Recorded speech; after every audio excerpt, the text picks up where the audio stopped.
words talaga na meron ng parang intel in a way na gano'n talaga yung plano. Yes.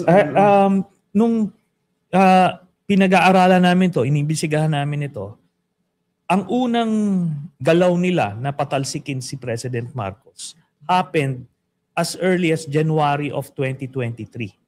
Mga 6 months, 7 months after nag-assume. Nung mga panahon na yon, hindi pa naniniwala si President Marcos na siya ay nais patalsikin, no? Until nagyari yung May of 2023, yung nagulat na lang tayo, 'di ba, nung dinemote si Gloria. Tapos the following day galit na galit si VP Sara na tinawag na tambaluslos si Speaker. So doon pala, naisa nilang mapatalsik si President Marcos via impeachment. So si Gloria, that time, GMA, nais patalsikin na speaker si Speaker Romualdez para siya yung uupo, tapos magpa-file sila na impeachment. So doon pa lang nila lumiwanag na talagang may plano. Kaya after that, puro paninira na kay Pangulong Marcos Jr. Kasama na yung mga issue, kung ano na mga issues binigay nila. Yun na. Sunod-sunod na yun. Gumalaw sila ulit noong October of 2023, December of 2023, tapos yung Maisog, tapos yun na yung Jonathan Morales. Yung sunod-sunod yun. Then ito na, yung latest, itong pagkilo sila noong November. Grabe.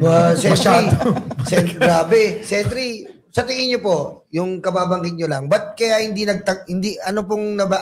feel niyo, ba't hindi nagtagumpay talaga yung mga malalaking destabilization nila ngayon na malalaking tao na talaga ang kinuha nila para with Saldico, with Singson. Sinama pa kamo yung kapatid, si kamukha ni Norman Mangusin.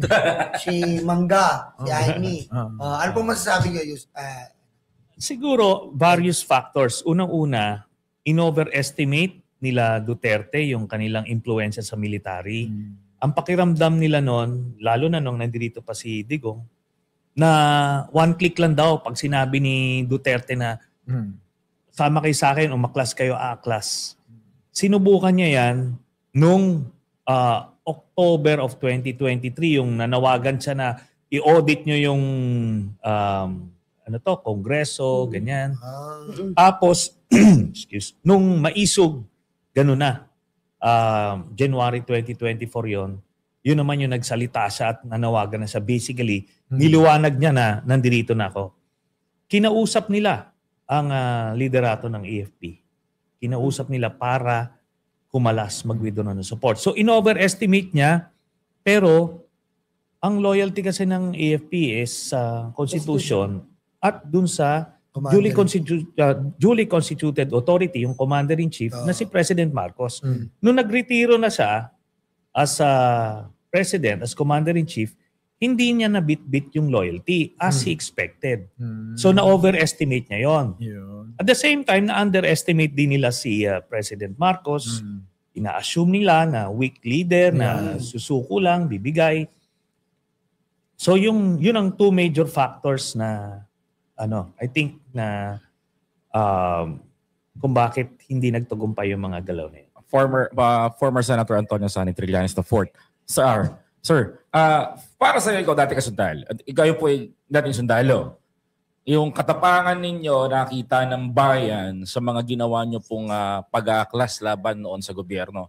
Itong si President Bongbong Marcos ba, masasabi mo ba na mahinang leader? Ang indikasyon natin dito kasi ganito.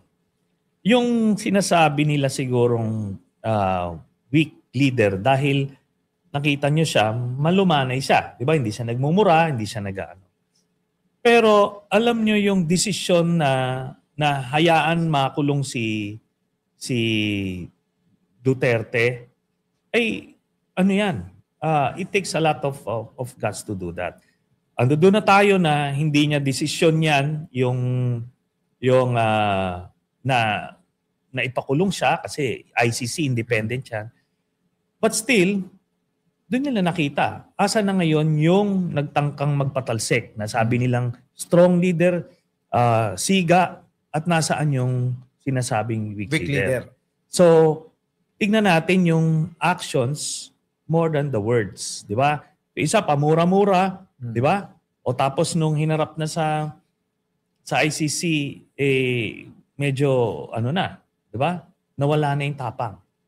Yun. Ngayon, ito rin yung sinabato at kung sino-sino pa, matapang lang pagka Mamaya Sen, puntahan natin si Bato. May tanong ako Ito'y medyo nalito lang ako.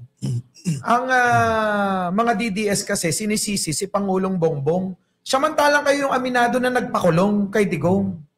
Bakit po ba ganun?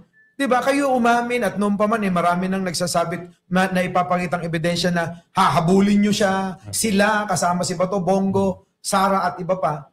Pero bakit si Pangulong Bongbong po yung sinisisi nila? Kailangan kasi nilang bigyan ng rason para magalit yung mga Duterte base kay President Marcos. Gaya nga nasabi mo, final namin to 2017 pa, gumulong ito. Hindi naman ito parang sinabi ni President Marcos na mag-issue kayo ng warrant kay Hindi ganon.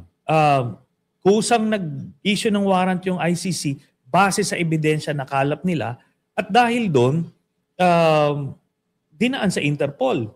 Ano gagawin ni President Marcos? Aarborin siya. Papatalsikin nga siya Kumbaga magde-defy ng international agreement. International agreement yan. Yung with the Interpol. Pagka merong na-issue ng red notice, tutulungan mo. Kasi tayo, tinutulungan. Ganun lang naman kasimple yon. Kaso nga, syempre, kailangan palabasin ng mga Duterte na na para kagalitan. Pero ang sinasabi natin dito is yung strength or weakness ng isang presidente ay hindi mo nakikita yan sa demeanor. Yung pananalita, yung kung malumanay o hindi, o ito isa pag mura ng mura, di ba? Ay simple din lang naman. Yung kay Duterte, yung sinabi niyang strong leader siya pero ginamit niya sa masama Di ba? Inabuso niya. Kung ang ginamit niya, yung kapangyarihan niya, yung kasigaan niya na yon, ginamit niya maghabol ng mga kurakot. Di sana wala. Habulin yung mga drug lord na tunay, kagaya nila Michael Yang, di sana wala. Kaso nga, kasabwat siya Pasidod sa pangungurakot, kagrupo niya itong mga ito. Tsaka dito, Sentry, ang nangyayari po kasi dito, yan yung kanilang naratibo. Para nga tama kayo, magalit ang taong bayan kay Pangulo. Samantalang sabi nyo nga, 2017 pa ito na isampa. Correct. Ang hindi nila tinetake up, yung mga kamag-anak ng pinatay. Hindi ko sabing namatay, pinatay. Correct. Diba? Pilipino yun po. Hindi naman foreigner yun. Opo. Yung mga nabiktima. Pero ang tutok nila para maging kaawa-awa ang dating ni dating Pangulong Duterte. Kawawa siya. May edad siya. Pegador, wala kang kawala. Pegador, kayo ay maganda. Pegador, galit sa masama. Pegador, ang sa inyo bebenga. Pegador, wala kang kawala. Pegador, kayo ay maganda. Pegador, galit sa masama.